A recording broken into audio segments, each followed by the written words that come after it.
മാതാജി.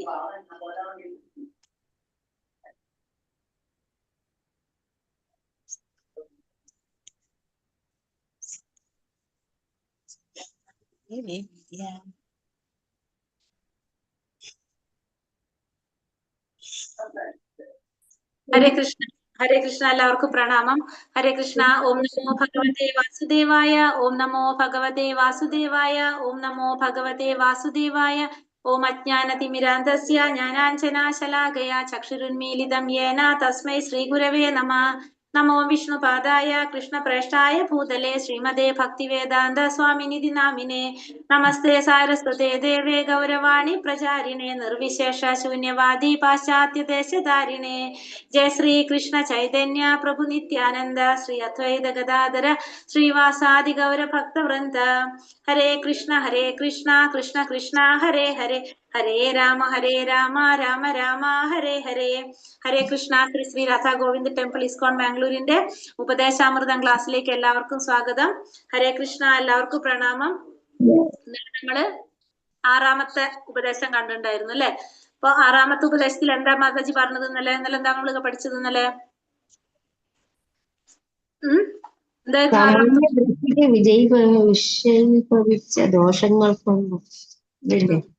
അതായത് വൈഷ്ണവാപരാധത്തെ കുറിച്ചല്ലേ ഇന്നലെ കണ്ടത്? ഒരു ഭക്തന് ഒരിക്കലും എന്ത് പറയാൻ പാടില്ല? ശാരീരികമായ വൈകല്യങ്ങൾ വെച്ചിട്ട് നമ്മള് വിലയിരുത്താൻ പാടില്ല. ഇതെന്തെല്ലാവരും വീഡിയോ കോപ്പി ചെയ്തിരിക്കുന്ന? ആകെ 4 പേരുള്ളല്ലോ. വിജയ മാതാജി, അലി മാതാജി, സ്മിത മാതാജി, ശുഭ മാതാജി. ബാക്കിയുള്ളവരൊക്കെ എവിടെ പോയി? പുഷ്പ മാതാജി,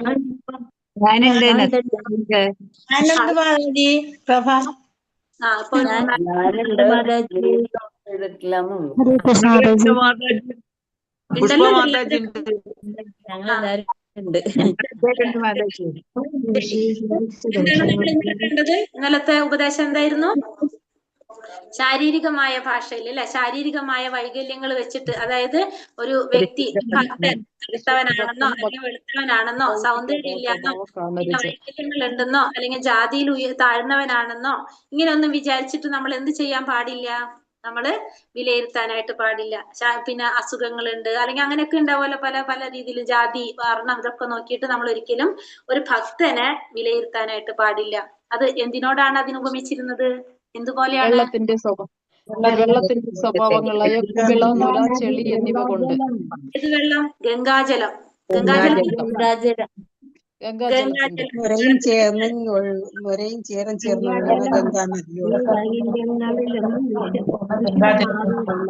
അതായത് ഗംഗാജലം എങ്ങനെയാണ് മഴക്കാലത്തില് ഗംഗാജലം എങ്ങനെയാണ് ഒഴുകുന്നത് അല്ലെ? ചെളി ചേറും ഒക്കെ നിറഞ്ഞിട്ടാണ് ഗംഗാജലം ഒഴുകുന്നത്. പക്ഷെ എന്നാലും ആ ഗംഗാജലത്തിന്റെ പവിത്രത നഷ്ടപ്പെടുന്നുണ്ടോ? ഇല്ല. പോലെ തന്നെയാണ് ഒരു ഭക്തനും. അപ്പൊ ഒരു ഭക്തനും ഒരിക്കലും എന്ത് സംഭവിക്കുന്നില്ല? ശാരീരിക വൈകല്യങ്ങൾ വെച്ചുകൊണ്ട് നമ്മളൊരു ഭക്തനെ ഒരിക്കലും വിലയിരുത്താനായിട്ട് പാടില്ല. അതായത് വൈഷ്ണവ അപരാധം നമ്മൾ ചെയ്യാൻ പാടില്ല എന്നുള്ളതാണ് ഏറ്റവും വലിയ അപരാധമാണ്. എന്ത്? വൈഷ്ണവ അപരാധം. നമ്മള് നാമാപരാധം കണ്ടില്ലേ? എല്ലാവരും വായിച്ചു നോക്കി. അത് നാമാപരാധം ഫസ്റ്റ് ഇട്ടിട്ടുണ്ടായിരുന്നത് വായിച്ചില്ലേ? നാമാപരാധത്തിൽ 1ാമത്തെ അപരാധം എന്താണ്? ഭഗവാന്റെ നാമം തങ്ങളുടെ ജീവിതം തന്നെ ഒഴിഞ്ഞു വെച്ചിരിക്കുന്ന ഭക്തന്മാരെ നിന്ദിക്കുക. അതായത് ഭക്തന്മാരെ നമ്മൾ നിന്ദിക്കാൻ പാടില്ല എന്നുള്ളതാണ് ഫസ്റ്റത്തെ അപരാധം പറയുന്നത്. അപ്പൊ ഏറ്റവും പ്രധാനപ്പെട്ട അപരാധമാണ് നമ്മള് തലയും കുത്തി വീഴുന്നൊക്കെ കേട്ടിട്ടില്ലേ? അതേപോലെ വീഴും നമ്മൾ ഭക്തിയില്. നാം ആ ഭക്തന്മാരെ നിന്ദിക്കുന്നത്. അപ്പൊ ഒരിക്കലും, കാരണം ഭക്തന്റെ അനുഗ്രഹം കൊണ്ടാണ് നമുക്ക് ഭക്തിയിലേക്ക് മുന്നേറാൻ സാധിക്കുന്നത്. കാരണം ഭഗവാൻ ഏറ്റവും കാരുണ്യവാനാണ്. ഭഗവാൻ ആരെയാണ് ഏറ്റവും കൂടുതൽ ഇഷ്ടം? ഭക്തന്മാരെ. ഭക്തന്മാരെ നിന്ദിച്ചു കഴിഞ്ഞാൽ ഭഗവാൻ ഇഷ്ടാവില്ല. അംബരീഷ് മഹാരാജാവിന്റെ കഥ കേട്ടിട്ടില്ലേ നമ്മള്? അപ്പൊ അതുകൊണ്ട് നമ്മൾ എന്ത് ചെയ്യാൻ പാടില്ല? ഭക്തന്മാരെ നിന്ദിക്കാനായിട്ട് പാടില്ല. അപ്പൊ നമ്മൾ 6 ഉപദേശം പഠിച്ചു.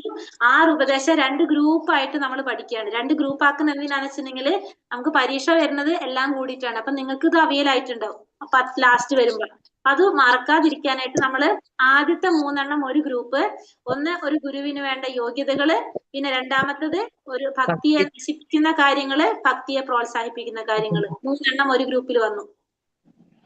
ഒന്ന് ഗുരുവിന് വേണ്ട യോഗ്യതകളും ഭക്തിയെ നശിപ്പിക്കുന്നതും ഭക്തിയെ പ്രോത്സാഹിപ്പിക്കുന്ന കാര്യങ്ങൾ 3 എണ്ണം ഒറ്റ ഗ്രൂപ്പ്. രണ്ടാമത്തെ ഗ്രൂപ്പ് ഭക്തനെ കുറിച്ചിട്ടുള്ളതാണ്.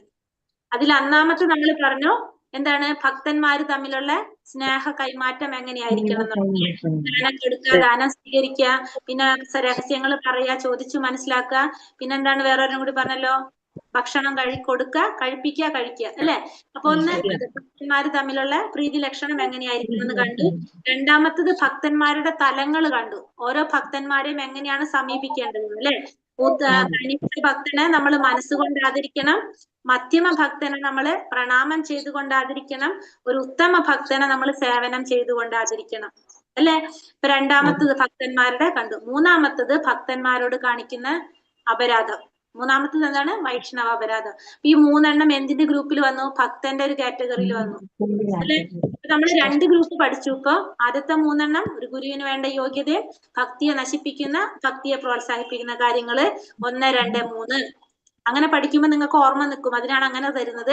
രണ്ടാമത്തെ ഗ്രൂപ്പില് ഭക്തന്മാരെ കുറിച്ച് പറയണം. രണ്ടാമത്തെ ഗ്രൂപ്പിൽ, അതായത് 4ാമത്തെ ഉപദേശം കണ്ടു, ഭക്തന്മാർ തമ്മിലുള്ള സ്നേഹം എങ്ങനെയാണ് പ്രകടിപ്പിക്കേണ്ടതെന്ന് കണ്ടു. 5ാമത്തേല് ഭക്തന്മാരുടെ തലങ്ങള്, ഓരോ ഭക്തന്മാരോടും എങ്ങനെയാണ് നമ്മൾ സമീപിക്കേണ്ടത്, അല്ലെങ്കിൽ പെരുമാറേണ്ടത്, അല്ലെങ്കിൽ ഓരോരുത്തരോടും എങ്ങനെയാണ് വിലയിരുത്തേണ്ടതെന്നുള്ളത് നമ്മൾ മനസ്സിലാക്കി. 6ാമത്തതില് ഭക്തന്മാരോടുള്ള എന്താണ്? അപരാധം. ഭക്തന്മാരോട് അപരാധം ചെയ്യാൻ പാടില്ല. ഇപ്പൊ നമ്മളിപ്പോ 2 ഗ്രൂപ്പ് പഠിച്ചു, മനസ്സിലായോ? നിങ്ങൾ അങ്ങനെ പഠിക്കുമ്പോൾ നിങ്ങൾക്ക് അത് ഓർമ്മ നിൽക്കും. കാരണം അല്ലെങ്കിൽ 11 ആവുമ്പോ നമ്മൾ മറന്നുപോകും. അടുത്തത് ഇനി നമ്മള് അടുത്ത 7ാമത്തെ ഉപദേശം എന്താണ് പറയുന്നത്? 7ാമത്തത് ഭഗവാന്റെ നാമത്തെ കുറിച്ചാണ് പറയുന്നത്. 7ാമത്തത് നാമം വരുന്നു.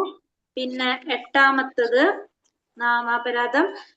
8ാമത്തത് ഈ 7 ഉപദേശത്തിന്റെ ഒരു സംക്ഷിപ്താണ് 8ാമത്തെ വരുന്നത്. പിന്നെ 2 അതൊരു ഗ്രൂപ്പ്, പിന്നെ 9, 10, 11 വേറൊരു ഗ്രൂപ്പ്. ഇനി 7, 8 അപ്പൊ 4 ഗ്രൂപ്പാണ് നമ്മൾ ആക്കുന്നത്. 1, 2 ഗ്രൂപ്പ് കണ്ടു. ഇനി അടുത്തത് 7, 8 ഒരു ഗ്രൂപ്പ്, 9, 10, 11 വേറൊരു ഗ്രൂപ്പ്. അങ്ങനെ. അപ്പൊ 3ാമത്തെ ഗ്രൂപ്പാണ് 7, 8 വരുന്നത്. അതിലൊന്ന് ഭഗവാന്റെ നാമത്തെ കുറിച്ച്, പുണ്യനാമങ്ങൾ, വൈഷ്ണവാപരാധം പറഞ്ഞ പോലെ ഇനി നാമത്തെ കുറിച്ച് പറയാണ്. ഹരേ കൃഷ്ണ. അപ്പൊ നമുക്ക് ഈ ശ്ലോകത്തിലേക്ക് പോകാം. അത് രണ്ടും ഒരേപോലെ ഇരിക്കും. 7, 8 ഒരേപോലെ. 7, 8 ഒരേപോലെ ഉണ്ട് അല്ലെ? 8ാമത്തെ എല്ലാത്തിന്റെ സംക്ഷിപ്താണ് മാതാജി. കുറച്ചൊരു ഒരേപോലെ ആയിരിക്കാം മിക്കവാറും. ഹരേ കൃഷ്ണ. ഓം നമോ ഭഗവതേ വാസുദേവ. ഞാൻ വീഡിയോ ഓഫ് ചെയ്യുന്നുണ്ട്. നെറ്റ് ഇതുവരെ നിങ്ങൾക്ക് സൗണ്ട് ബ്രേക്ക് ആയോ എന്റെ? ഇല്ല മാതാജി, അപ്പൊ ഞാൻ ഓഫ് ചെയ്യണ്ട അല്ലേ? പിന്നെ ഞാൻ ഇതിലെന്താ 46 പേരുള്ളല്ലോ, എന്ത് എല്ലാവരും കുറഞ്ഞോ? മാതാജി ഇല്ലെന്ന് ഓർത്തായിരിക്കും ആരും കേറാഞ്ഞ്. ഞാനില്ലാത്തവരല്ലേ ഒന്നല്ല, 46 പേരെ വന്നിട്ടുള്ളല്ലോ. ഒന്ന് മെസ്സേജ് ഇട്ടുള്ളൂ മാതാജി ഗ്രൂപ്പില്. മെസ്സേജ് ഇട്ടു മാതാജി, അവര് ശ്രദ്ധിച്ചിട്ടുണ്ടായില്ല. ഞാൻ രാവിലെ ഇട്ടു മാതാജി.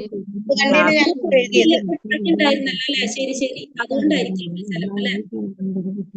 ഓക്കെ ഓക്കെ, ചിലപ്പോ ഇങ്ങനെയാവാം. ഹരേ കൃഷ്ണ. അപ്പൊ നമ്മള് ഇവിടെ എന്താ പറഞ്ഞത്? 7ാമത്തെ ഉപദേശത്തിൽ പറയണത് ശ്യാകൃഷ്ണ നാമ ചരിതാതിസിതാപ്യവിദ്യ പിത്തോപതസ്തരസനസ്യ നാസ്തോചികാനോ കിന്തോദരാനുദിനം ഖലു സൈവ ജുഷ്ടാ സ്വാതിക്രമാത് ഭവതി തത്കതമൂലഹന്ത്രീ.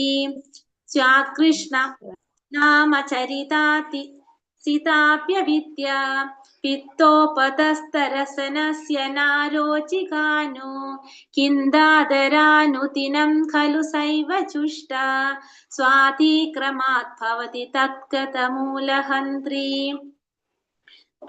സ്യാത് കൃഷ്ണ നാമ ചരിതാതിസിതാപ്യവിദ്യ പിത്തോപതസ്തരസനസ്യ നാരോചികാനോ കിന്തോദരാനുദിനം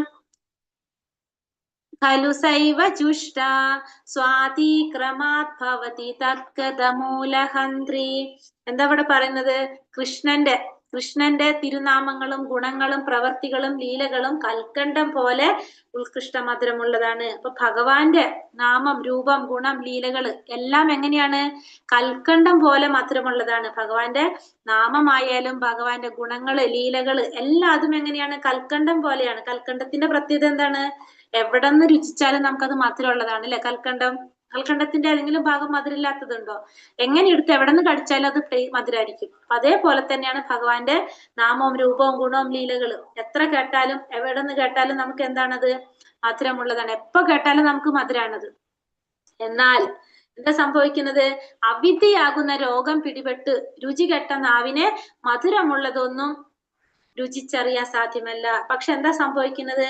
നമുക്ക് അവിദ്യ എന്ന് പറഞ്ഞൊരു രോഗം ഉണ്ടെങ്കിൽ, അവിദ്യ എന്ന് വെച്ചാൽ എന്താണ്? അവിദ്യ എന്ന് വെച്ചാൽ അജ്ഞാനം അല്ലെ? അജ്ഞാനം എന്ന് വെച്ചാൽ എന്താണ്? ഭഗവാനെ കുറിച്ച് ജ്ഞാനം എന്ന് പറഞ്ഞ എന്താണ്? നമ്മൾ ഭഗവത്ഗീതയിൽ പഠിച്ചിട്ടുണ്ട്. ജ്ഞാനം എന്ന് വെച്ചാല് ഭഗവാനെ കുറിച്ചിട്ടുള്ള അറിവ്. അജ്ഞാനം എന്ന് വെച്ചപ്പോ എന്താണ്? ഭഗവാനെ കുറിച്ച് അറിയാത്തത്. അതാണ് അവിദ്യ.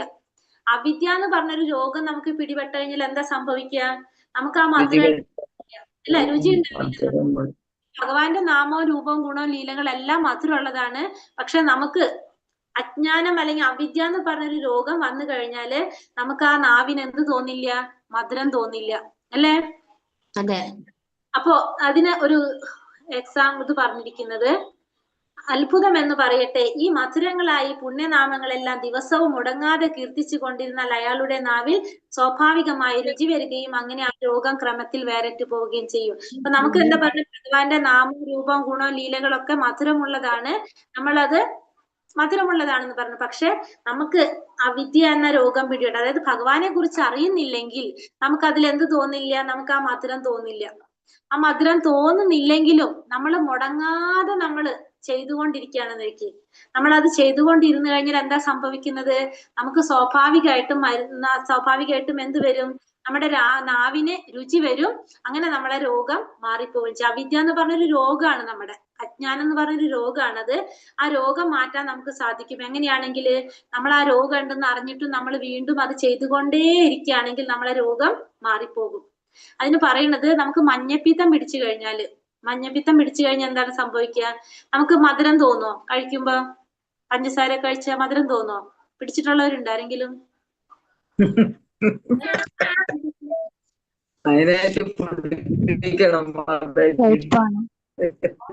കഴിച്ചിട്ടുണ്ടാവില്ല അല്ലെ? നമുക്ക് മധുരം തോന്നില്ല.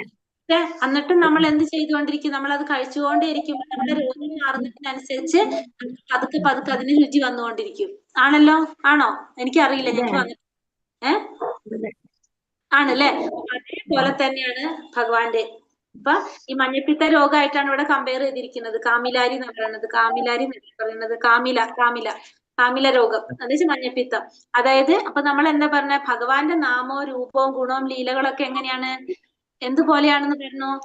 കൽക്കണ്ടം പോലെ മധുരമുള്ളതാണ്. പക്ഷെ നമ്മൾക്ക് എന്ത് രോഗം വന്നിരിക്കുകയാണ്? ഭഗവാനെ കുറിച്ച് അറിയാൻ പറ്റാത്തൊരു രോഗം. ആ രോഗത്തിന്റെ പേരാണ് അവിദ്യ അല്ലെങ്കിൽ അജ്ഞാനം. അവിദ്യ അല്ലെങ്കിൽ അജ്ഞാനം എന്ന് പറഞ്ഞൊരു രോഗം നമ്മളെ ബാധിച്ചിരിക്കുകയാണ്. അപ്പൊ എന്താ സംഭവിച്ചിരിക്കുന്നത്? അതുകൊണ്ട് നമുക്ക് അതിന് എന്ത് തോന്നില്ല? രുചി തോന്നില്ല. നമുക്കിപ്പോ ഒരു അസുഖം ബാധിച്ചു, അവിദ്യ അല്ലെങ്കിൽ അജ്ഞാനം എന്ന് പറഞ്ഞൊരു അസുഖം ബാധിച്ച കാരണം കൊണ്ട് നമുക്ക് അതിൽ രുചി തോന്നില്ല. പക്ഷെ എന്നിട്ടും നമ്മൾ എന്ത് ചെയ്യാണ്? ആ ഒരു അസുഖം ബാധിച്ചെങ്കിലും നമ്മൾ മുടങ്ങാതെ ഭഗവാന്റെ നാമവും രൂപവും ഗുണം ലീലകള് നമ്മൾ അതിങ്ങനെ ചെയ്തുകൊണ്ടിരിക്കുകയാണ്. അല്ലെങ്കിൽ ഭഗവാന്റെ ദിവസവും ഭഗവാന്റെ നാമം ജപിച്ചുകൊണ്ടിരുന്നു കഴിഞ്ഞാല് സ്വാഭാവികമായിട്ടും എന്ത് മാറും? നമ്മുടെ അവിദ്യ ഇല്ലാതാകും. നമുക്ക് നാവില് രുചി വന്നു തുടങ്ങും. അങ്ങനെ ആ രോഗം ക്രമേണ നമ്മളെ ഇല്ലാതാവാണ് ചെയ്യുന്നത്. അപ്പൊ അതാണ് എന്തിൽ പറയുന്നത്? ഈ 7ാമത്തെ ശ്ലോകത്തിൽ പറയുന്നത്. അപ്പൊ എന്താ ഇവിടെ പറയുന്നത്? ഭഗവാന്റെ നാമം രൂപം ഗുണം ലീലകൾ ഇത് എന്തുപോലെയാണെന്ന് പറഞ്ഞു? എന്തുപോലെയാണ് ഭഗവാന്റെ നാമം രൂപവും ഗുണം ലീലകള്? അല്ലെ? കൽക്കണ്ടം പോലെ മധുരമുള്ളതാണ്. പക്ഷെ എന്താ സംഭവിക്കുന്നത്? അവിദ്യ എന്ന രോഗം പിടിപെട്ടാൽ അതിന്റെ രുചി പോകും. നമ്മൾ എന്ത് ചെയ്യണം? ഭഗവത് നാമം ജപിക്കണം. തോന്നിയില്ലെങ്കിലും നമ്മൾ എന്ത് ചെയ്തുകൊണ്ടിരിക്കണം? ആ നാമം മുടങ്ങാതെ ചെയ്തുകൊണ്ടിരുന്നു കഴിഞ്ഞാൽ സ്വാഭാവിക രുചി വരികയും ചെയ്യും, നമ്മുടെ അസുഖം വേറിട്ട് പോവുകയും ചെയ്യും. അപ്പൊ 3 കാര്യങ്ങൾ ഇവിടെ പറഞ്ഞു. ഭഗവാന്റെ നാമം രൂപം ഗുണം ലീലകള് കൽക്കണ്ടം പോലെ മധുരമുള്ളതാണെന്ന് പറഞ്ഞു. അപ്പൊ നമുക്ക് എന്ത് സംഭവിക്കുന്നു പറഞ്ഞു? നമുക്ക് അവിദ്യ എന്ന് പറഞ്ഞ രോഗം പിടിപെട്ടത് കൊണ്ട് നമുക്ക് അതിന്റെ രുചി അറിയാതിരിക്കുന്നു പറഞ്ഞു. അപ്പൊ നമ്മൾ എന്ത് ചെയ്യണമെന്ന് പറഞ്ഞു? എന്നിട്ട് നമ്മൾ കണ്ടിന്യൂസ് ആയിട്ട് ഭഗവാന്റെ നാമം കീർത്തിച്ചു കൊണ്ടിരുന്നു കഴിഞ്ഞാൽ ആ രോഗം നമ്മളെ വേറിട്ട് പോവുകയും ചെയ്യും, രുചി വരികയും ചെയ്യും. അപ്പൊ 3 കാര്യങ്ങൾ അവിടെ പറഞ്ഞത് നമ്മൾ അല്ലെ? 7ാമത്തെ ഇതിൽ പറഞ്ഞു. എന്താണ് പറഞ്ഞത്? ഒന്ന് പറഞ്ഞു ഭഗവാന്റെ നാമം രൂപം ഗുണം ലീലകള് എങ്ങനെയാണെന്ന് പറഞ്ഞു? കൽക്കണ്ടം പോലെ മധുരമുള്ളതാണെന്ന്. പിന്നെ സംഭവിക്കുന്നത്? അവിദ്യയുടെ രോഗം അവിദ്യയാകുന്ന പിടിപെട്ടവർക്ക് രോഗം പിടിപെട്ടവർക്ക് ഈ രുചി ഇല്ലാണ്ടായി അറിയാൻ ആ രുചി ഇല്ലാണ്ടായി.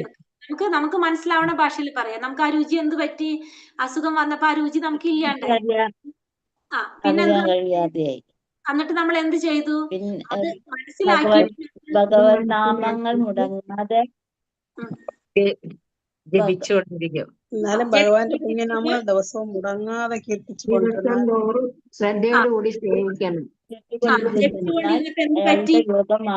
അയാളുടെ രോഗം രോഗം മാറി നമുക്ക് രുചി രോഗം മാറി സാധുള്ളതും രോഗത്തിന് നശിപ്പിക്കുകയും ചെയ്യും. രുചി വന്നു അല്ലെ? രോഗം മാറുകയും ചെയ്തു, രുചി വരികയും ചെയ്തു. മനസ്സിലായല്ലോ? ഹരേ കൃഷ്ണ. മനസ്സിലായോ? മനസ്സിലായി മനസ്സിലായി. ഒരാള് പറഞ്ഞേ, ആരെങ്കിലും ഒരാള് പറഞ്ഞേ. ആരെങ്കിലും ഒരാൾ എന്ന് പറഞ്ഞപ്പോ ആരും പറഞ്ഞില്ലേ. നസീബായ മാതാജി പറഞ്ഞോളൂ. മാതാജി. ഭഗവാന്റെ തിരുനാമങ്ങളും ഗുണങ്ങളും പ്രവൃത്തികളും ലീലകളും ഒക്കെ കൽക്കണ്ട പോലെ മധുരങ്ങളാണ്. അപ്പൊ നമ്മുടെ നാവിന് അജ്ഞത അല്ലെങ്കിൽ അവിദ്യ എന്ന രോഗം പിടിപെട്ട് കഴിഞ്ഞാല് ആ രുചി നമുക്ക് നഷ്ടപ്പെടും. എന്നാൽ സ്ഥിരമായി നമ്മൾ ഭഗവത് നാമങ്ങൾ ജപിച്ചു കൊണ്ടിരുന്നാൽ ആ രുചി മാറുകയും നമുക്ക് രോഗം മാറി സ്ഥിരമായ രുചി കിട്ടുകയും ചെയ്യും അല്ലെ? ഹരേ കൃഷ്ണ. അപ്പൊ മനസ്സിലായി. വേറൊരാളും കൂടി പറഞ്ഞേ. പറഞ്ഞോട്ടെ മാതാജി? പറഞ്ഞോളൂ. കൃഷ്ണന്റെ തിരുനാമങ്ങൾ, ഗുണങ്ങൾ, പ്രവൃത്തികൾ, ലീലകൾ കൽക്കണ്ടം പോലെ ഉത്കൃഷ്ട മധുരങ്ങളാണ്. എന്നാൽ അവിദ്യ എന്ന രോഗം പിടിപെട്ട് രുചികെട്ട നാവിന് മധുരമുള്ളതൊന്നും രുചി അറിയുവാൻ സാധ്യമല്ല. പുണ്യനാമങ്ങൾ ദിവസവും മുടങ്ങാതെ കീർത്തിച്ചു കൊണ്ടിരുന്നാൽ അയാളുടെ നാവിൽ സ്വാഭാവികമായ രുചി വരും. ആ രോഗം മാറും. ഇല്ല, അപ്പൊ നമുക്ക് മനസ്സിലായി ഭഗവാന്റെ നാമം, രൂപം, ഗുണം, ലീലകളെല്ലാം കൽക്കണ്ടം പോലെ മധുരമുള്ളതാണ്. അപ്പൊ എന്താ സംഭവിക്കുന്നത്? നമുക്ക് അവിദ്യ എന്ന് പറഞ്ഞ രോഗം പിടിപെടുമ്പോ നമുക്ക് ആ രുചി സ്വാഭാവികമായിട്ട് നമുക്ക് നഷ്ടപ്പെടാണ് ചെയ്യുന്നത്. അപ്പൊ നമ്മൾ എന്ത് ചെയ്യണം? എന്നിട്ടും രുചി ഇല്ലെങ്കിലും നമ്മൾ നിരന്തരം ഭഗവാന്റെ നാമം കീർത്തിച്ചു കൊണ്ടിരിക്കുകയാണെങ്കിൽ നമ്മുടെ ആ അവിദ്യ എന്ന് പറഞ്ഞ രോഗം മാറുകയും ചെയ്യും, വരികയും ചെയ്യും, രുചി വരികയും ചെയ്യും. അതാണ് 7ാമത്തെ ശ്ലോകത്തിൽ പറയുന്നത്. ഒരാൾ കൂടി പറയാമോ? മാതാജി. കൃഷ്ണന്റെ തിരുനാമങ്ങളും ഗുണങ്ങളും പ്രവൃത്തികളും ലീലകളും കൽക്കണ്ടം പോലെ ഉത്കൃഷ്ട മധുരങ്ങളാണ്. എന്നാൽ അവിദ്യയാകുന്ന രോഗം പിടിപെട്ട് രുചികെട്ട നാവിനെ മധുരമുള്ളതൊന്നും രുചിച്ച് അറിയുവാൻ സാധ്യമല്ല. എങ്കിലും അത് അത്ഭുതമെന്ന് പറയട്ടെ. മധുരങ്ങളായ ഈ പുണ്യനാമങ്ങൾ എല്ലാ ദിവസവും മുടങ്ങാതെ കീർത്തിച്ചു കൊണ്ടിരുന്നാൽ അയാളുടെ നാവിൽ സ്വാഭാവികമായ രുചി വരികയും അങ്ങനെ ആ രോഗം ക്രമത്തിൽ വേരറ്റു പോവുകയും ചെയ്യും. ഹരേ കൃഷ്ണ. നിങ്ങൾ ഈ ബുക്കിലുള്ളത് അതേപോലെ നിങ്ങൾ പഠിക്കണം എന്നില്ല.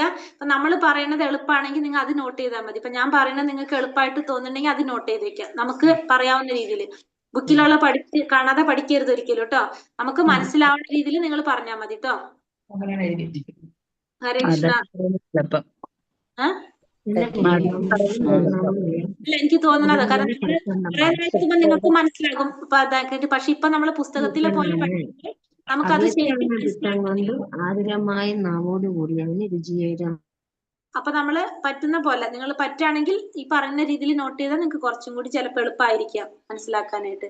പിന്നെ നമുക്ക് അറിയാവുന്ന രീതിയിൽ പറഞ്ഞാൽ മതി. അല്ലാതെ പുസ്തകത്തിൽ അതേപോലെ വേണ്ട.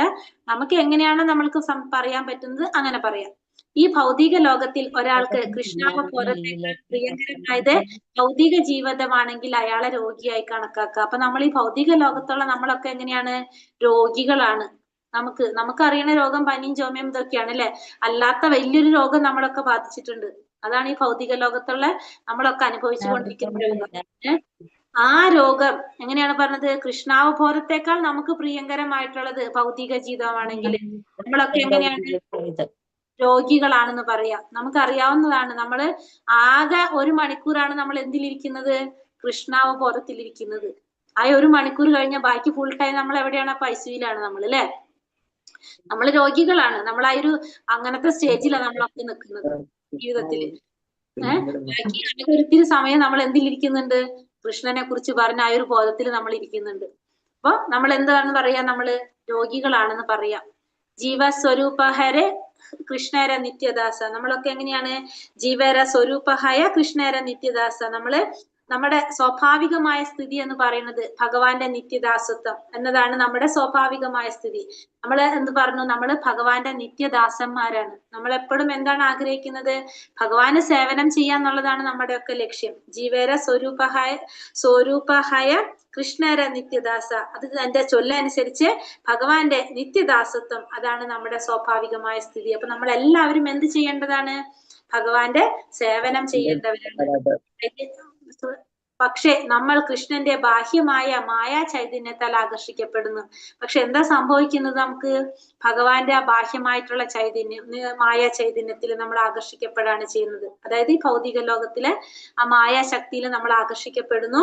ഭൗതിക ലോകത്തിൽ എല്ലാവരും സുഖത്തിനായിട്ട് ആഗ്രഹിക്കുന്നു. അവർ തെറ്റുകൾ കൊണ്ട് തെറ്റുകൾ തിരുത്താൻ ശ്രമിക്കുന്നു. ഈ പരിതസ്ഥിതിയിൽ കൃഷ്ണാവബോധം വളർത്തി ആനന്ദം അനുഭവിക്കാൻ നിർദ്ദേശിച്ചാൽ അത് ആരും കേൾക്കുകയില്ല. അപ്പൊ നമ്മൾ എന്താ ആഗ്രഹിച്ചു കൊണ്ടിരിക്കുന്നത്? സുഖമായിട്ട് ജീവിക്കാനായിട്ട് ഭയങ്കര സുഖങ്ങൾ ആഗ്രഹിച്ചു കൊണ്ടിരിക്കുന്നു. തെറ്റുകൾ കൊണ്ട് തെറ്റുകൾ തിരുത്താനായിട്ട് നമ്മൾ ശ്രമിച്ചു കൊണ്ടിരിക്കുന്നു. ഈ ഒരു അവസ്ഥയില് കൃഷ്ണാവബോധം വളർത്തി ആനന്ദം അനുഭവിക്കാനായിട്ട് നിർദ്ദേശിച്ചു കഴിഞ്ഞത് ആരെങ്കിലും കേൾക്കോ? നമ്മൾ എന്താണ് ആഗ്രഹിക്കുന്നത്? സുഖത്തിന് വേണ്ടിയിട്ട്. ആ സമയത്ത് തെറ്റുകൾ ചെയ്യാണ്ട് നമ്മൾ ഇരിക്കാൻ പറഞ്ഞു കഴിഞ്ഞാല്, കൃഷ്ണാവബോധം വളർത്തണം എന്നൊക്കെ പറഞ്ഞാല് ആരെങ്കിലും കേൾക്കുവോ? ആരും കേൾക്കില്ല. അപ്പൊ അങ്ങനത്തെ ഒരു അവസ്ഥയിലാണ് ആരിയ്ക്കുന്നത്? നമ്മളെല്ലാവരും ഇരിക്കുന്നത്. രാഷ്ട്രീയക്കാർ, തത്വചിന്തകർ, ശാസ്ത്രജ്ഞന്മാർ എന്നീ ജനനേതാക്കൾ കൃഷ്ണാവബോധം ഇല്ലാത്തത് കൊണ്ട് അന്ധരെന്ന് പറയപ്പെടുന്നു. ഭഗവത്ഗീത വചനമനുസരിച്ച് ഇക്കൂട്ടർ ദുഷ്കൃതികളായ മൂഢന്മാരും മനുഷ്യരിൽ അധമന്മാരുമാണ്. അത് നമ്മൾ പഠിച്ചിട്ടുണ്ട് അല്ലെ? 4 സുകൃതികളും 4 ദുഷ്കൃതികളും ഓർമ്മയില്ലേ? ഭഗവത്ഗീതയില് നമ്മൾ പഠിച്ചത് 7ാമത്തെ അധ്യായത്തില്. അപ്പൊ ഈ രാഷ്ട്രീയക്കാര്, തത്വചിന്തകര്, ശാസ്ത്രജ്ഞന്മാര്, ജനനേതാക്കൾ ഇവരൊക്കെ എങ്ങനെയാണ്? അതായത് കൃഷ്ണാവബോധം ഇല്ലാത്തവരെ മുഴുവൻ നമ്മൾ എന്തെന്നാ പറയാ? അന്ധന്മാരാണെന്ന് പറയും. ഭഗവത്ഗീത വാക്കനുസരിച്ച് ഇവരെ നമ്മൾ എന്ത് പറയും? ദുഷ്കൃതികളാണെന്ന് പറയാം, അല്ലെങ്കിൽ മൂഢന്മാരാണെന്ന് പറയാം, മനുഷ്യരില് അധമന്മാരാണെന്ന് പറയാം. കാരണം എന്തുകൊണ്ടാണ്? ഏറ്റവും വലിയ ജ്ഞാനം, അറിയേണ്ട ജ്ഞാനം എന്താണ്? ഭഗവാനെ കുറിച്ചുള്ള ജ്ഞാനമാണ്. ഭഗവാനെ കുറിച്ചുള്ള ജ്ഞാനം ഇല്ലാത്തവരെല്ലാം ആരാണ്? അജ്ഞാനികളാണ്. അപ്പൊ എത്ര വലിയ ബുദ്ധിമാനാണെന്ന് പറഞ്ഞാലും ഭഗവാനെ കുറിച്ചുള്ള ജ്ഞാനം ഇല്ലാത്തവനെ എന്തെന്ന് പറയാൻ പാടില്ല എന്ന് പറഞ്ഞു നമ്മള് ഭഗവത്ഗീതയിൽ പറഞ്ഞു അല്ലെ? അവരെ ബുദ്ധിമാൻ എന്ന് പറയാനായിട്ട് സാധിക്കില്ല. കാരണം ഏറ്റവും വേണ്ട അറിവ് എന്താണ്? ഭഗവാനെ കുറിച്ചുള്ള ജ്ഞാനമാണ്. നമ്മളത് ഭഗവത്ഗീതയിൽ ഭഗവാൻ പറഞ്ഞിട്ടുണ്ട്. നിരീശ്വരന്മാർ സമൂഹത്തിന്റെ നേതാക്കളാകുമ്പോൾ അന്തരീക്ഷം മുഴുവൻ അവിദ്യയാൽ അതിവ്യാപ്തമാകുന്നു. ഈ സാഹചര്യത്തിൽ ആർക്കും കൃഷ്ണാവബോധ പ്രസ്ഥാനത്തിൽ പ്രവേശിക്കാൻ ഉത്സാഹിക്കുകയില്ല. അപ്പൊ നമുക്കറിയാം, ഈശ്വരനെ വിശ്വസിക്കാത്തവര്, നിരീശ്വരന്മാര് നേതാക്കളായി കഴിഞ്ഞാൽ എന്താ സംഭവിക്കുക? എല്ലാവരും അവരെന്താക്കും? നിരീശ്വരന്മാരാക്കും. ആർക്കും ഭഗവാനെ കുറിച്ച് അറിയാനുള്ള അവസരം കിട്ടില്ല. അവരൊക്കെ എന്താണ്? അജ്ഞാനികളാവും. അവിദ്യ ാണ് നമ്മളെ പരത്താൻ പോകുന്നത് അല്ലെ? അങ്ങനെയുള്ളവർക്ക് ആർക്കും എന്ത് സാധിക്കില്ല? കൃഷ്ണാവബോധ പ്രസ്ഥാനത്തിൽ പ്രവേശിക്കാനായിട്ട് സാധിക്കില്ല. ലോകത്തെ ശരിയായ മാർഗത്തിൽ പുനഃസ്ഥാപിക്കുന്നതിനുള്ള ഒരേ ഒരു മാർഗം എന്താണ്? ഹരേ കൃഷ്ണ ഹരേ കൃഷ്ണ കൃഷ്ണ കൃഷ്ണ ഹരേ ഹരേ ഹരേ രാമ രാമ രാമ ഹരേ ഹരേ. അപ്പൊ ലോകത്തെ നമുക്ക് ശരിയായ മാർഗത്തിൽ കൊണ്ടുപോകാൻ സാധിക്കുന്നത് എന്തിലൂടെ മാത്രാണ്? ഭഗവാന്റെ നാമജപത്തിലൂടെ മാത്രം ആണ് നമുക്ക് ശരിയായ രീതിയിൽ നമുക്ക് കൊണ്ടുപോകാനുള്ള ഒരേ ഒരു വഴി. അവിദ്യ എന്നത് തന്റെ തന്നെ വ്യക്തിത്വത്തെ കുറിച്ച് ധാരണയില്ലാത്തതാണ്. അഹങ്കാരമാണ് ഇതിന്റെ ആധാരം.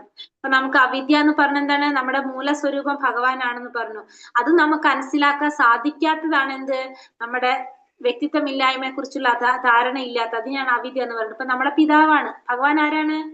നമ്മുടെ അച്ഛനാണ് അല്ലെ? നമുക്ക് നമ്മുടെ അച്ഛനെ കുറിച്ച് അറിയില്ല. അപ്പൊ നമ്മൾ ആരാണ്? അജ്ഞാനികളാണ്. അവിദ്യ എന്ന് പറയുന്നതിന്റെ കാരണം നമ്മുടെ വ്യക്തിത്വത്തെ കുറിച്ച് നമുക്ക് മനസ്സിലാകുന്നില്ല. നമുക്ക് ആ ധാരണ ഇല്ലെങ്കിൽ അത് എന്താണ്?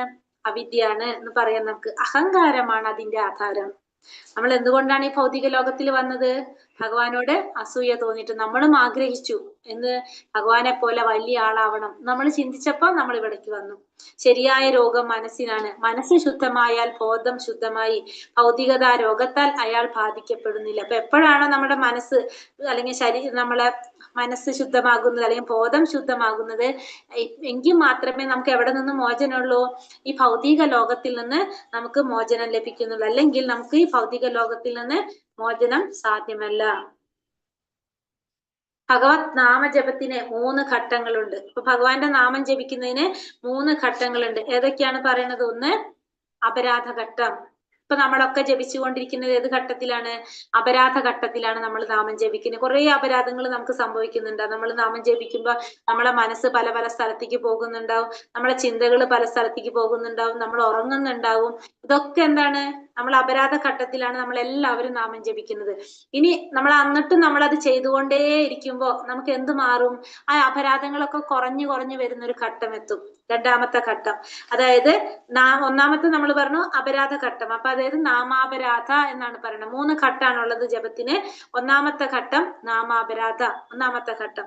രണ്ടാമത്തത് അപരാധങ്ങൾ ചുരുങ്ങി ചുരുങ്ങി വരുന്ന ഘട്ടം, അതാണ് നാമാഭാസ.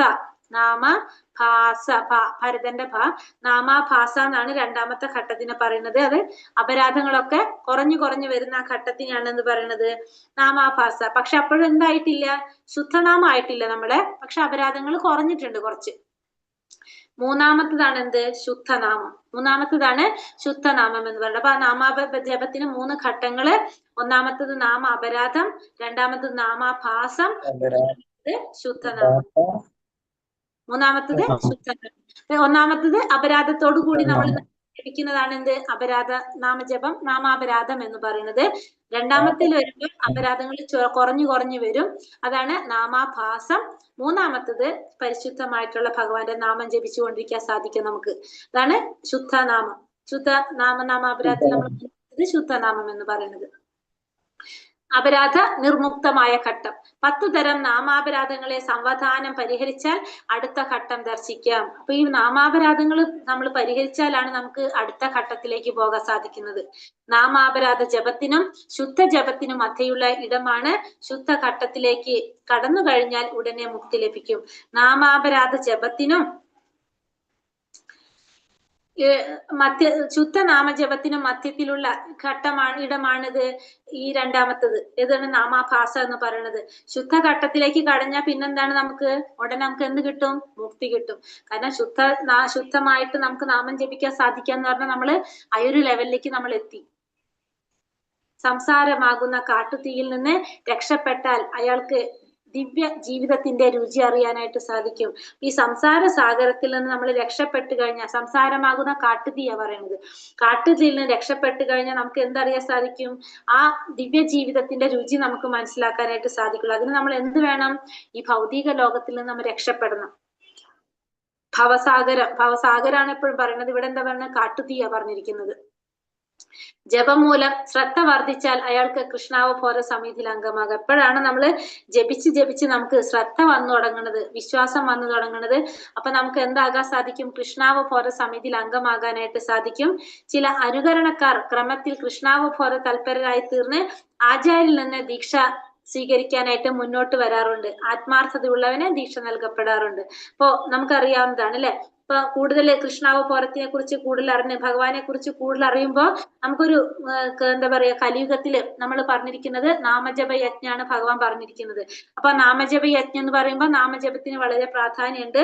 അപ്പൊ നമുക്കത് മനസ്സിലാക്കുമ്പോ നമുക്ക് തോന്നാണ് നമുക്കൊരു ഹരിനാമ ദീക്ഷ എടുക്കണമെന്ന് ആഗ്രഹിക്കുകയാണെങ്കിൽ, ശരിയായി നാമം ജപിക്കുന്ന ഒരു വ്യക്തിയാണ്, അങ്ങനെ ദീക്ഷ എടുക്കാൻ ഒരു ആചാര്യനിൽ നിന്ന് ആഗ്രഹിക്കുന്നുണ്ടെങ്കിൽ, ആത്മാർത്ഥമായിട്ട് ആഗ്രഹിക്കുന്നവർക്ക് എന്ത് കൊടുക്കും?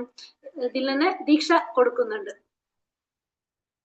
ദീക്ഷ കിട്ടിയ ഒരാൾ ഹരേ കൃഷ്ണ മഹാമന്ത്രം 16 തവണ ജപിച്ചും അവിഹിതമായ ലൈംഗിക ബന്ധം പരിഹരിച്ചും മദ്യം വർജിച്ചും മാംസഭോജനം ഉപേക്ഷിച്ചും ചൂത് കളിക്കാതെയും ഭഗവത് സേവനത്തിൽ പ്രവേശിച്ചതായി കരുതാം. അപ്പൊ ദീക്ഷ സ്വീകരിച്ച നമ്മൾ പാലിക്കേണ്ടതായിട്ടുള്ള കാര്യങ്ങൾ നമ്മൾ ദിവസേന 16 തവണ 108 മന്ത്രം വെച്ചിട്ടില്ലേ. അപ്പൊ നമ്മള് ആ 16 തവണ ഹരേ കൃഷ്ണ മഹാമന്ത്രം 108 മുത്തുമല് ചെയ്തിരിക്കണം. പിന്നെന്താണ്? യമനിയമങ്ങള് മത്സ്യം, മാംസം, മുട്ട കഴിക്കാൻ പാടില്ല. ചൂതുകളി ഒഴിവാക്കണം. പിന്നെന്താണ്? ചൂതുകളി, ലഹരി പദാർത്ഥങ്ങൾ ഒഴിവാക്കണം. അവിഹിതമായിട്ടുള്ള ബന്ധങ്ങൾ, ഇതൊക്കെ നമ്മൾ ഒഴിവാക്കേണ്ടതാണ്. ഇത്തരം കാര്യങ്ങൾ നമ്മൾ ചെയ്യേണ്ടതായിട്ട് വരും. കൃഷ്ണാവബോധമായി ഗാഠബന്ധമുണ്ടാകുമ്പോൾ അനർത്ഥങ്ങൾ വിട്ടൊഴിഞ്ഞു പോകുന്നു. അനർത്ഥങ്ങളിൽ നിന്ന് നിവർത്തി ലഭിച്ച ഒരാൾക്ക് കൃഷ്ണാവബോധത്തിൽ ഉറച്ചു നിൽക്കാൻ സാധിക്കും. പിന്നെ കൃഷ്ണാവബോധത്തിൽ നമ്മൾക്ക് ഭയങ്കര ബന്ധം ഉണ്ടാകുമ്പോൾ നമ്മൾ എന്ത് മാറും? നമ്മുടെ അനർത്ഥങ്ങളൊക്കെ വിട്ടുപോഴിഞ്ഞൊരവസ്ഥയിലേക്ക് പോകും. നമ്മളെ അനർത്ഥങ്ങൾ വെച്ചാല് നമ്മളെ തെറ്റുകളൊക്കെ മാറുന്നൊരവസ്ഥ. അനർത്ഥങ്ങൾ വിട്ടൊഴിഞ്ഞ് നമ്മൾ എന്തിലേക്ക് വരും? അനർത്ഥങ്ങളിൽ നിന്ന് നിവർത്തി വരുന്ന ഒരവസ്ഥ, അനർത്ഥങ്ങളിൽ നിന്നെല്ലാം വിട്ടുമാറി നിവർത്തിയിലേക്ക് എത്തുന്ന ഒരവസ്ഥ. അപ്പൊ നമുക്ക് എന്ത് പറ്റും? കൃഷ്ണാവബോധത്തില് ഉറച്ചു നിൽക്കാനായിട്ട് സാധിക്കും. അത് ഭക്തിയുടെ തലങ്ങളാണത്. നമുക്ക് നവവിധ ഭക്തി നമ്മൾ പഠിച്ചിട്ടുണ്ട് അല്ലെ? ശ്രവണം, കീർത്തനം, വിഷ്ണു സ്മരണം, പാദസേവനം, അർച്ചനം, വന്ദനം, ദാസ്യം, സാഖ്യം, ആത്മനിവേദനം. ഇത് എന്താ പറയണത്? ഭക്തിയുടെ തലങ്ങളെ കുറിച്ചാണ് പറയണത്. ഏതൊക്കെയാണത്? ശ്രദ്ധ, സാധുസംഗ, ഭജനക്രിയ. അടുത്തതാണ് അനർത്ഥ നിവർത്തി, നിഷ്ഠ, രുചി, ആസക്തി, ഭാവം, പ്രേമം. ഇത് പറഞ്ഞു തന്നിട്ടുണ്ടോ ഞാനിവിടെ? നമ്മളെ ക്ലാസ്സിൽ പറഞ്ഞു തന്നിട്ടുണ്ടോ ഇത്? 9 തലങ്ങൾ. ഇല്ല മാതാജി. ഹരേ കൃഷ്ണ, അതൊന്ന് ഓർമ്മിപ്പിക്കണേ. ഇന്ന് നോക്കിയിട്ട് സമയം ഉണ്ടെങ്കിൽ പറയാ, ഇല്ലെങ്കിൽ വേറെ ദിവസം പറയാട്ടോ. ഈ 9 തലങ്ങൾ ഭക്തിയുടെ. ഇനി അനർത്ഥ നിവർത്തി എത്തിയ ഒരാൾക്ക് ഭക്തിയുടെ സേവനത്തിൽ നിന്ന് ആനന്ദ ഉന്മാദം അനുഭവിക്കാം. ഭാവം എന്ന ഈ അവസ്ഥ പറയുന്നു. അതായത് നമ്മൾ ആദ്യത്തെ 3 ശ്രദ്ധ, സാധുസംഗ, ഭജനക്രിയ. അത് കഴിഞ്ഞ് 4ാമത്തെ സ്റ്റെപ്പാണ് ഇത് അനർത്ഥ നിവർത്തി എന്ന് പറയുന്നത്. അനർത്ഥ നിവർത്തി എന്ന് വെച്ചാൽ നമ്മുടെ തെറ്റുകളൊക്കെ മനസ്സിലാക്കുന്ന ഒരു അവസ്ഥ. അതിലേക്ക് തന്നെ നമ്മൾ എത്താൻ കുറേ സമയം എടുക്കും. നമ്മളോട് ഇപ്പൊ ഒരാൾ തെറ്റ് ചൂണ്ടിക്കാട്ടിയാൽ നമുക്കത് ഇഷ്ടാവണമെന്നില്ല. അപ്പൊ നമ്മൾ അത്രയും എത്തുമ്പോഴാണ് നമുക്കൊരാള് നമ്മളിലുള്ള തെറ്റുകൾ നമുക്ക് മനസ്സിലാക്കുന്ന ഒരു അവസ്ഥയിലെത്താം. നാമം ജപിച്ച് ജപിച്ച് ജപിച്ച് നമ്മൾ പരിശുദ്ധരായിട്ട് മാറുമ്പോ അപ്പൊ നമുക്ക് എന്ത് ചെയ്യാൻ സാധിക്കും? ഭക്തിയുടെ സേവനത്തിൽ നിന്നുകൊണ്ട് ആനന്ദം അനുഭവിക്കാനായിട്ട് സാധിക്കും. മായയ്ക്ക് ഭാവഘട്ടത്തിലെത്തിയ ഭക്തനെ ഒന്നും ചെയ്യാൻ കഴിയില്ല. കാരണം ഭക്തന്മാർക്ക് യഥാസ്ഥിതി അറിയാനായിട്ട് സാധിക്കും. കാരണം മായാദേവി അല്ലെങ്കിൽ മായയ്ക്ക് എന്ത് ചെയ്യാൻ സാധിക്കില്ല? ഭാവം, പ്രേമം ഘട്ടത്തിൽ എത്തിക്കഴിഞ്ഞാൽ എന്താണ്? ഭഗവാനിലേക്ക് കൂടുതൽ അടുത്തു അല്ലെ? അങ്ങനെയുള്ള ഭക്തന്മാരെ മായയ്ക്ക് ഒന്നും ചെയ്യാനായിട്ട് സാധിക്കില്ല. ഹരേ കൃഷ്ണ. ഇത്രയാണ് നമ്മൾ ഈ അധ്യായത്തില് പറയുന്നത്. 7ാമത്തെ ശ്ലോകത്തിൽ അപ്പൊ എന്താ പറയുന്നത്? എന്താണ് പറഞ്ഞത് 7ാമത്തില്? കൃഷ്ണന്റെ നാമം, ഗുണങ്ങൾ, ലീലാവിലാസങ്ങൾ മുതലായവ കൽക്കണ്ടം പോലെയാണ്. അവിദ്യയാകുന്ന അതായത് അവിദ്യയാകുന്ന രോഗം പിടിപെട്ട നാവിന് മധുരമുള്ളതൊന്നും നാമം, രൂപം, ഗുണം, ലീലകൾ ഇതൊക്കെ എങ്ങനെയാണെന്ന് പറഞ്ഞു? മധുരം പോലെയാണ്, കൽക്കണ്ടം പോലെ മധുരമുള്ളതാണ്. പക്ഷെ അവിദ്യ അല്ലെങ്കിൽ അജ്ഞാനം എന്ന് പറഞ്ഞ രോഗം പിടിപെട്ട് കഴിഞ്ഞാല് നമുക്ക് അതിനെന്ത് തോന്നില്ല? മധുരം തോന്നില്ല. എന്നിട്ടും നമ്മൾ എന്ത് ഭഗവാന്റെ നാമം ചൊല്ലിയ കൊണ്ടിരിച്ചു കഴിഞ്ഞാൽ പതുക്കെ പതുക്കെ നമുക്ക് അതിൽ രുചി വരികയും ചെയ്യും. നമ്മുടെ അവിദ്യ എന്ന് പറഞ്ഞ രോഗം ഭേദമാവുകയും ചെയ്യും. 7ാമത്തെ ഉപദേശം അല്ലെങ്കിൽ 7ാമത്തെ മാതാജി. അതെ, അടുത്തത് രോഗത്തിനുള്ള മരുന്നാണ് നാമജപം. അതെ, നമ്മളെല്ലാ അസുഖത്തിനുള്ള മരുന്ന് നാമജപ മാതാജി. നമ്മൾ രോഗികളാണ്. അതിപ്പോ ഒന്നും പറഞ്ഞില്ലേ ഭഗവാൻ? നമ്മളൊക്കെ എന്താണ്? രോഗികളാണ്. നമ്മുടെ അസുഖത്തിനുള്ള മരുന്ന് എന്താണ്? ഭഗവാന്റെ നാമം ജപിക്കും. ആ നാമം ജപിച്ചു കഴിഞ്ഞാലാണ് നമ്മളെ അസുഖം മാറുക. പിന്നെ അടുത്ത ക്വസ്റ്റ്യൻ ഏതാണോ? എങ്ങനെയുള്ള വ്യക്തിയെ രോഗിയായി കണക്കാക്കാം? എങ്ങനെയുള്ള വ്യക്തിയാണ് രോഗിയായിട്ട് കണക്കാക്കേണ്ടത്? ഭൗതികമായിട്ടുള്ള ആഗ്രഹങ്ങളോ?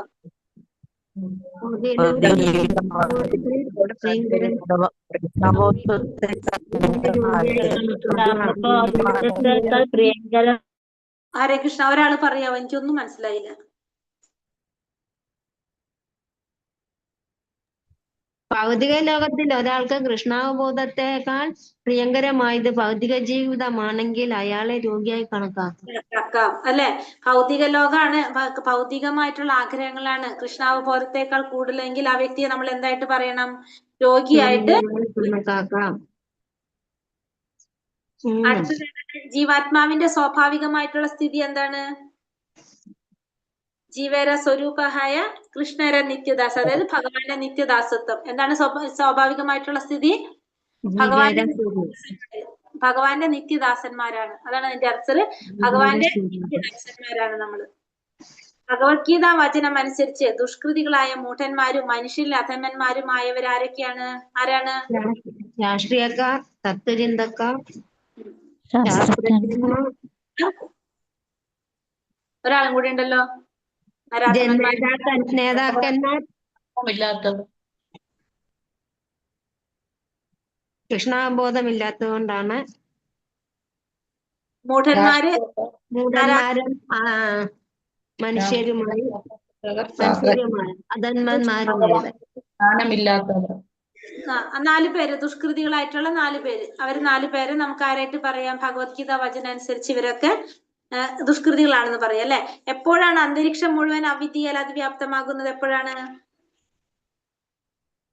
എപ്പോഴാണ് മനുഷ്യ സമൂഹത്തിൽ ഉള്ള ഇങ്ങനെയുള്ളവര് മ്യൂട്ടാണ്.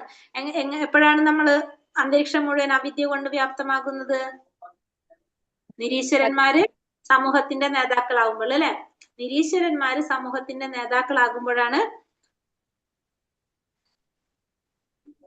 അന്തരീക്ഷം മുഴുവൻ അവിദ്യയാൽ അതിവ്യാപ്തമാകുന്നത്. ലോകത്തെ ശരിയായ മാർഗത്തിൽ പുനഃസ്ഥാപിക്കാനുള്ള ഒരേ ഒരു പോംവഴി എന്താണ്? ഹരേ കൃഷ്ണ മന്ത്രം ജയിക്കും. ഹരേ കൃഷ്ണ മഹാമന്ത്രം അല്ലെ. പുണ്യം കൊണ്ടാണ് നമുക്ക് സാധിക്കുന്നത്. അവിദ്യ എന്ന് വെച്ചാൽ എന്താണ്? ഭഗവാനെ കുറിച്ച് ബോധത്തിൽ നിന്നും വ്യതിചലിക്കുക. അതെ, അവിദ്യ എന്ന് പറഞ്ഞാല് ഒന്ന് തന്റെ ആത്മീയ വ്യക്തിത്വത്തെ കുറിച്ച് അറിയാതിരിക്കുക, അല്ലെങ്കിൽ ഭഗവാനെ കുറിച്ചുള്ള ധാരണ ഇല്ലാതിരിക്കുക. അതിനൊക്കെ നമുക്ക് എന്ത് പറയാം?